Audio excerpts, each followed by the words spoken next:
Rajeshri Venkatramanan, reading 120 words English shorthand speed dictation. So, please subscribe, like, share, and add public comments. Okay, we can start.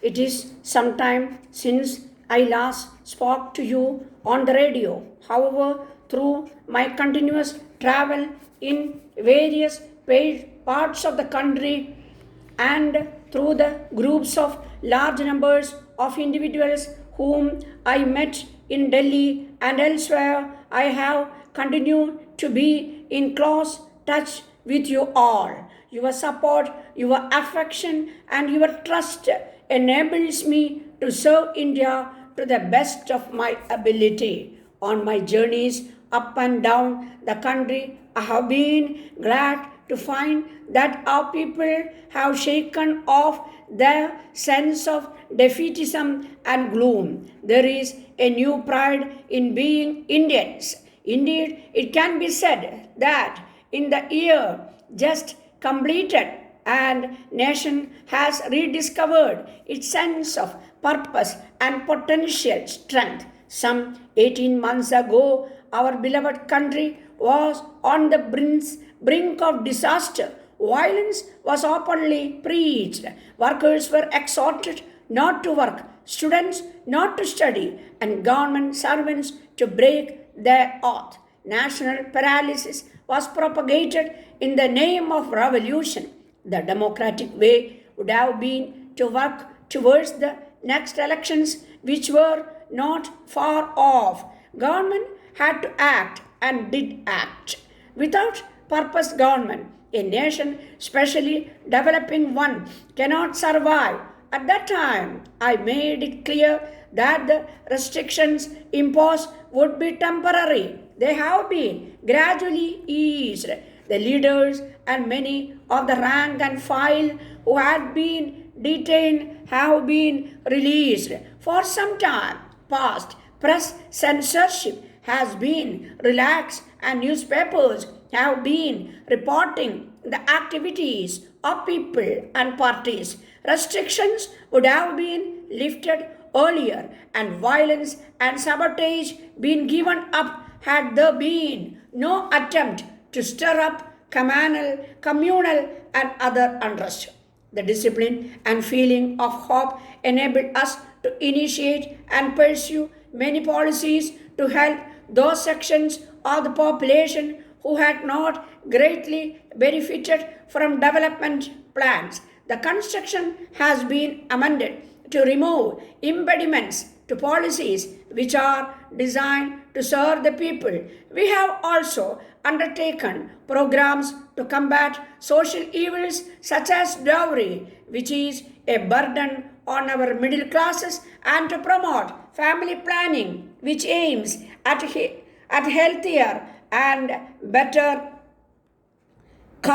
cared for children. Any act of compulsion or harassment will be dealt with severely. May I remind you that the emergency was proclaimed because the nation was far from normal. Now that it is being nursed to health, we must ensure that there is relaxed. Normality means the orderly conduct of business. This is possible only if people live by certain codes and norms of behavior. Democracy also has certain rules. Government functioning cannot be obstructed.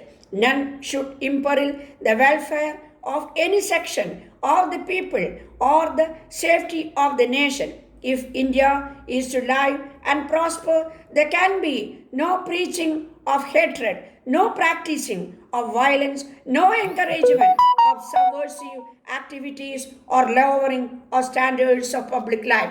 The economic situation has vastly improved. Others are studying our anti-inflation strategy. Production has increased thanks mainly to the new spirit of dedication which we see in our farmers, in our industrial workers, and in our scientists, technicians, managers, and administrators. The public has cooperated in spite of difficulties. We have resumed work on many development plans which had been interrupted by the economic crisis and political disturbances. The 20-point and 5-point program have shown tangible results. Even though much remains to be done, they have generated an attitude of confidence and have galvanized young and old. In spite of criticism, there is a new respect for our country abroad. I am conscious of the difficulties which farmers, industrial workers, and some other sections of our population are experiencing. We are studying each problem so as to find quick solutions. Cyclone, drought, and floods have caused hardship in some areas. My sympathy, all those affected. In recent months, prices of a few commodities have slightly increased, but we have already initiated corrective action which will soon show results.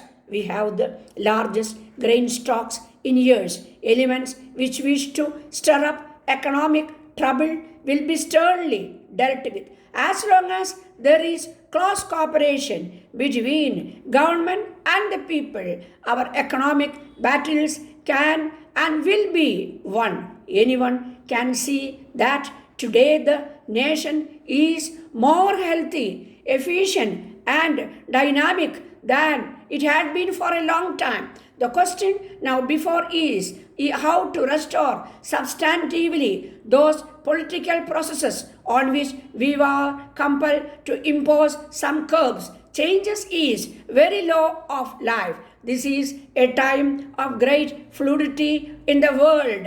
Contemporary society is beset with dangers to which developing countries are specially vulnerable. Hence, all changes must be peaceful. This is the legacy of our freedom struggle and of Mahatma Gandhi and Jawaharlal Nehru.